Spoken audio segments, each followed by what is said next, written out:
Nous avons déjà un bilan bien étoffé qui a permis à Montpellier d'être classée deuxième ville de France par L214 pour sa politique en matière de conditions animales.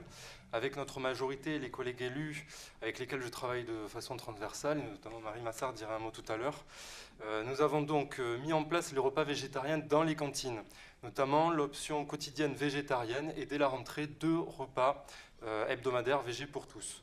Nous avons arrêté l'achat de foie gras pour les temps protocolaires et réceptifs de la commune. Résilié les conventions de chasse sur les terrains communaux. Nous n'accueillons plus de cirque avec animaux, nous avions voté un vœu et remis un arrêté d'interdiction. Nous cofinançons un chenil social et solidaire avec l'association Coalia. Nous construisons notre propre hôpital pour la faune sauvage. Pour vous dire un petit mot, donc nous avons mené l'étude d'implantation pour définir la zone.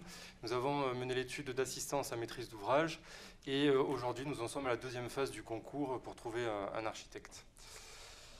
Au parc du Lunaret également, nous venons de confier un local à l'association SOS Reptiles qui recueille les reptiles donc abandonnés ou saisis victimes de trafic.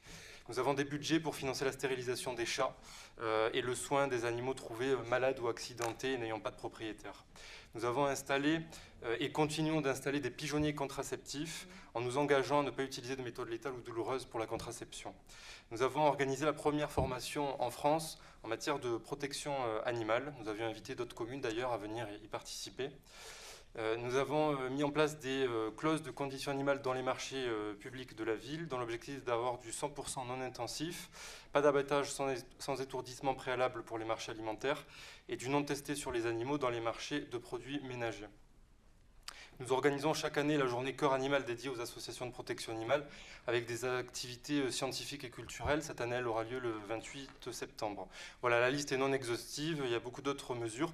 Je remercie vraiment l'engagement des élus, des membres des services travaillant sur ces politiques que nous menons. Rappelons que de nombreuses études ont démontré que plus une société est bienveillante envers les animaux, plus elle l'est envers les humains. Et Montpellier répond bien à l'attente des 9 Français sur 10 qui, selon les sondages, appellent à davantage de droits pour les animaux. Je vous remercie.